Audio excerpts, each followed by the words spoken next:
So, good evening, everybody. My name is Alex Pombo, and I have the pleasure of presenting Partisia blockchain to you, also walking you as briefly as possible through multi-party computation, what that is, how it's being applied, and how we work with institutions at Partisia blockchain. Now, as my title as Head of Government and Institutional Adoption might suggest, I have the privilege of working with institutions and helping them solve problems and innovate using multi-party computation, MPC, and blockchain technologies. Now, Partisia blockchain is part of a wider tech group called Partisia, which is actually a Danish tech group, although we're a Swiss-based blockchain.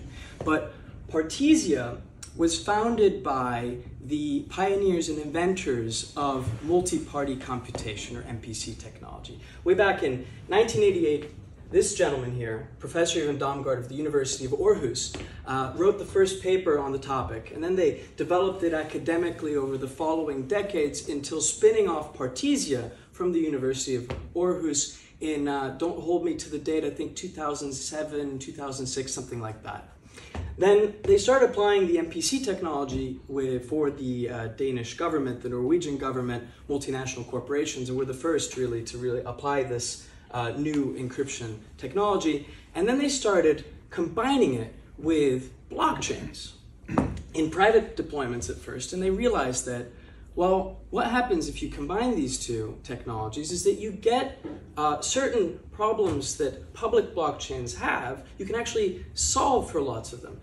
In particular, the ability to keep certain things on a public infrastructure private and certain things transparent, right? But more on that in a second. So that actually leads to the question, what is MPC? What is this technology I'm talking about? And I'm just going to touch upon it briefly, so bear with me. In essence, it is a technology that allows you to run complex calculations on encrypted data without in any way revealing or compromising the underlying data, but still getting an output that you can use. Or as I used to lovingly refer to it, Danish computer magic. But for those that are familiar with the blockchain space, you might know of zero-knowledge proofs.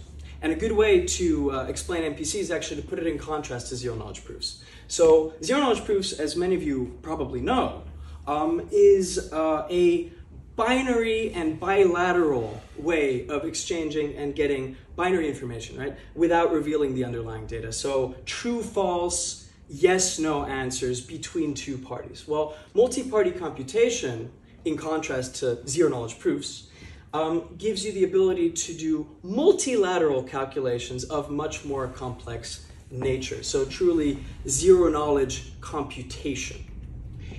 Moving on, the privacy aspect of our blockchain is actually one of three unique value propositions, right? The Partisia Group is the market leader in MPC, but it's not the only thing that we thought to implement in the blockchain when we started Partisia blockchain, I believe, 3 years ago or so.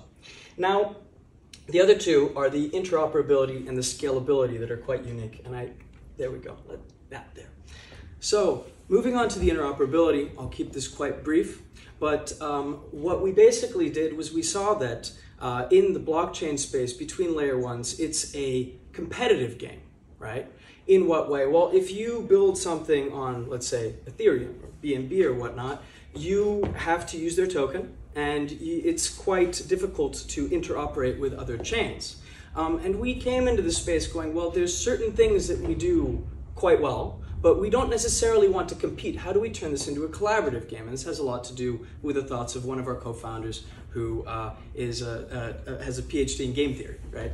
So Kurt Nielsen thought of this, and we wound up creating something that we call BYOC, or bring your own coin. Similar to like bring your own booze to a party, you bring your own token to transact on our chain. And what that essentially means is you can use us from a different ecosystem. You can stay on Ethereum or BNB or others, and you can transact and use us like a SaaS, like a layer 2, if you will, to use our MPC technology. So that's where MPC as a service comes into play.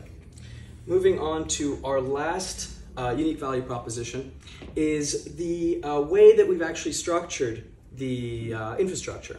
We've made it so that it's scalable and can stay fast. So we're a very, very fast blockchain. I don't just say that, it's testable, it's live, you can go and play around with it.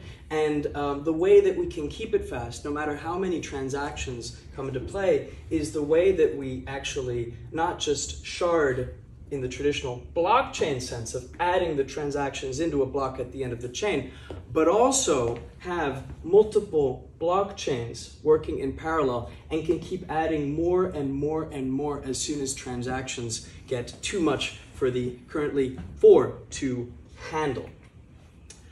Moving on to a couple of different use cases that these two technologies can sort of provide.